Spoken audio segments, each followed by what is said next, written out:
Kaya mapagpalang gabi po. Ngayon po ay nandito tayo sa Translasyon 2026 sa labas po ng simbahan ng San Sebastian. Dito po sa Plaza del Carmen sa Manila. At meron po tayong nakilala dito na mula pa po sila sa Calamba, Laguna. Kaya tanungin po natin. Kuya, ano pong pangalan? Ako po si Gerald. Kuya Jet. Taga-sap talaga kasi. Kalamba. Calamba, Laguna. So kuya, taon-taon ka bang nag-celebrate ng Translasyon? Plano pong magtaon. Kasi ang una kong try, tapos ayun sa Golden Road. Sa kasamang palad yun na napalakasakit. Noong time na nakaprepare na ako, napasakit siya. And siguro that time na-realize ko, yung pinaka-translasyon ko ay nasa bang. Pangalawa naman, is yung tinry ko na next year, sasali talaga. Yung sinamahan ako ni Tita Rina, coordinator niya. E di ngayon, Pag ilang attend mo ng Translasyon? pangalawa. Pangalawa ngayon. So kuya, paano mo naisip na kailangan ko lumuwas ng Manila para makiselebrate ng Translasyon? Naisip ko lang kasi parang very close to my heart ang Nazareno. Si Jesus. So, ang Nazareno naman talaga ay hindi ko nakagisnan. Kumbaga, lately ko na lang siya nakakilala. Although naririnig ko, napapanood ko sa news, pero hindi ko expect na magkakaroon ako ng devotion sa kanila. Yun, napupunta kami dito sa Quiapo. Parang nare-realize ko ang Quiapo ay parang second way. Kumbaga ko nandito ako parang feel ko I'm very well. Yung mga tao dito very well. Tapos, very welcoming ang atmosphere. Tapos nakikita mo si Jesus sa harap. Di kasi nararamdaman mo na, di ba, yung kahit hindi ka nanguuhaw, yung hindi mo sinasabing nanguuhaw ka, pero nanguuhaw ka sa alam mo sa sarili mo, pero may nag-aabot ng tubig sa'yo. Di ba? Magugulat kami mag-aabot ng pagkain sa'yo. Yung parang, yung Translasyon kasi, di ba, parang sinasabi niya na kahit ano yung katangian mo, basta gusto mo lumapit kay Jesus, pantay-pantay, wala akong titignan kung ano ka. Ngayon kuya, yung iba kasi kaya nagdedebosyon dito, may himalang ginawa sa kanila ang Panginoon true image of Jesus sa sarilo. Ikaw, anong miracle ang ginawa sa'yo ng Panginoon? Bakit nagsisikap ka na magdebosyon? Ako naman, generally, wala akong naiisip na attributed sa mismong Nazareth. I consider Jesus also. Yes. Si Jesus pa rin naman. So, kahit na nakakrusifix ko sa bahay, still Jesus. Amen. Pero it all started in my devotion with Mary. Kasi na-realize ko before, may devotion ako kay Mary. However, hindi ako masyado devoted kay Jesus. So, parang this time, after so many years of being a Mary devoted, nakilala ko ang Nazareno. And from Nazareno, Jesus. Amen. And then from there, siguro nagkaroon na. Dinala niya kami ngayon. Kaya kami sinasabi, diba, from Mary to Jesus. So, dinadala ko ni Mary to Jesus. Tsaka yun naman ang tama, na si Mama Mary kasi, kaya minsan na misinterpret ng ibang religion, hindi po natin sinasamba si Mary. Siya talaga yung nagiging way para ilapit tayo sa kanyang anak na si Jesus. Kaya ang dapat sinasamba, walang iba, kundi ang ating Panginoon lamang. Siyempre, sa pamamagitan ng kanyang banal na Espiritu. Kaya kuya, nag-aaral ka. Nag-aaral mo. Yan, anong course mo?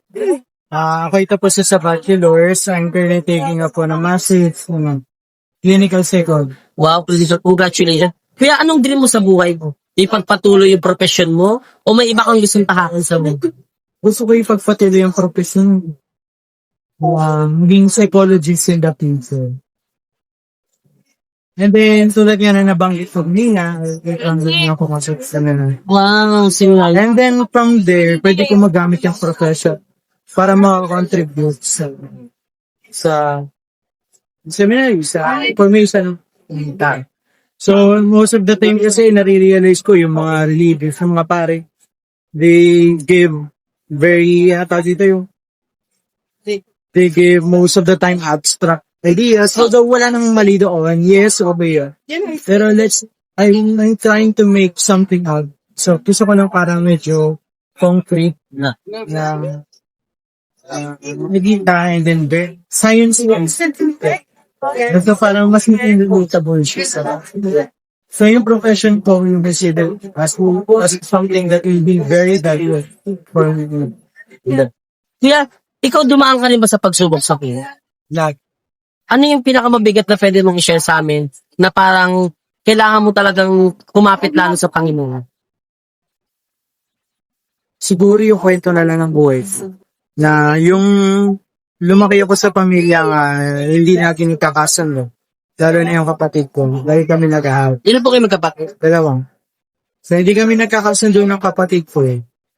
Then, ayun, naranasan kong maalis ako ng bahay, hindi ako magsis sa bahay, pero at the same time, hindi ko pwede iwanan ng nanay. So, nakakonfine pa rin ako, gusto kong umalis, hindi ko kaya. Hindi ko pwedeng gawin. Kasi may iwan yung nanay ko. Tatlo na lang kasi kami. Tatay ko, meron ng ibang kinakasama. Pamilya.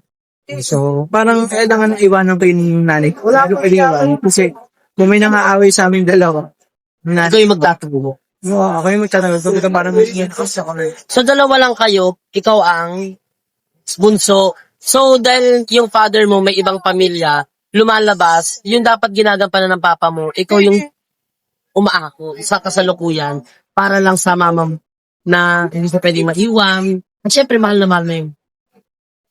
siguro parang nasabihin na lang natin na hindi responsive ginagawa ni mama yun. Yung role ng tatay. Siguro ang ginagawa ko role ng kuya ko. Na dapat siya yung magtatagol sa nanay. Dahil hindi siya yung tumatayo kama, hindi tumatayo kama. Kumbaga bilang bunso, ako yung hugang mas naging responsable, mas naging marunong sa buhay. Kasi yung ako naranasan ko magtinda ng tubig sa tabi-tabi.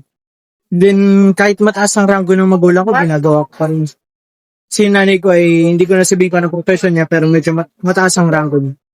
Na pati yung nanay tatay ko mataas ang ranggo, pero natutunan ko na mamuhay, ilang isang mga ginasimple, bosong, bosong ng maliit, babot ko. Alam mo kuya, sa base sa second kwento mo ngayon, isa to sa magandang halimbawa na ibang-iba ang isip ng tao na nakakilala sa Panginoon. Kasi nakakilala ka sa Panginoon, kaya yung mga bagay na dapat na mahirap, parang sa'yo, normal na lang. Madali mo siyang nadadala. Kung tatanungin kita kuya, si Jesus Nazareno kasi, may pasan siyang krus.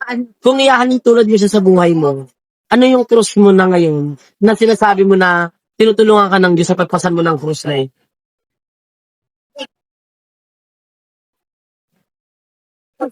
Ang first ko siguro yung hindi ko pa siguro ngayon bagay pinakatulong. Pero ang araw-araw ko yung talaga inupo. Yan sa kumbaga wala pa yung pinakamabigat na trails. Ano si Marie? Pero yung sa araw-araw. Yeah. So yung kumasabi, maaaring isang bagay na bigat, yung bigat na mabigat. Pero may mga bagay din naman na hindi ganun kabigat, pero still ako. Sana na nagpasan mo, talo sa parang, ay, worth it. Oh, nangyayon na gets it. Kuya, kung mag-iiwan ka ng mensahe ngayon sa mga deboto, ano yung mensahe iiwan mo base sa aral na naranasan mo ngayong translation na Okay, siguro mas palalimin ang pagkakaroon ko. So, hindi lang basta natin ng translation, malaga rin na signan mo yung puso mo, tignan mo yung sarili mo. If kung yung ginagawa mo is aligned sa kung gusto nyo ko ng si Nazareno.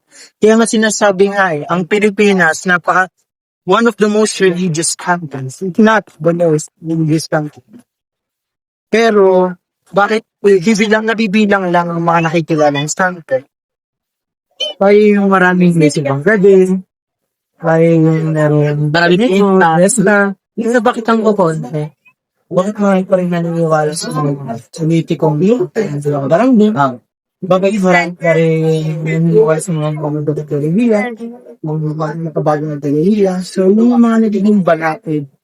So, ang gusto niya siguro, Mrs. Medaren, sundin nyo, hindi na kung yan silang sa pagkakagustuhan. Amen. Sa kaya ng kagandahan na talagang kung gusto mong sumunod talaga sa Panginoon, talagang makinig ka at mag-aral ng kanyang salita. Di ba sabi niya nga, buli-bulihin mo ang kanyang salita araw at gabi upang matupad mo ang lahat na nakasabi. So ang pagbabago, hindi naman yan magic na on the spot nakakasapan magbabago pa. Ang pagbabago gradually yan. Unti-unti mong bibitawan kung ano yung nakasanayan mo na labag sa kalooban ng ating Panginoon. Yan. Kaya kuya, maraming salamat sa iyo. nawa ay may mapulot na aral. At naniniwala naman ako na may mapulot na aral yung mga makakapanood niya. God bless po. Thank you. Yung mga kadiboto ngayon po ay alas 5 na ng umaga, January 10, 2026. At sa awa ng Diyos, kahit po mahirap, maraming tao siksikan, tayo po ay nakasampa sa andas ng 2 beses at tayo natin yung ating towel. At nakawak po tayo sa lubid. Kaya ano man po ang inyong mga deposyon, ano man ang inyong panatag, ano man po ang inyong mga kahilingan, alam po natin na lahat yan, ipag-aantay pa lang natin na matagal dito ay pinugunan tayo ng Panginoon sa salay.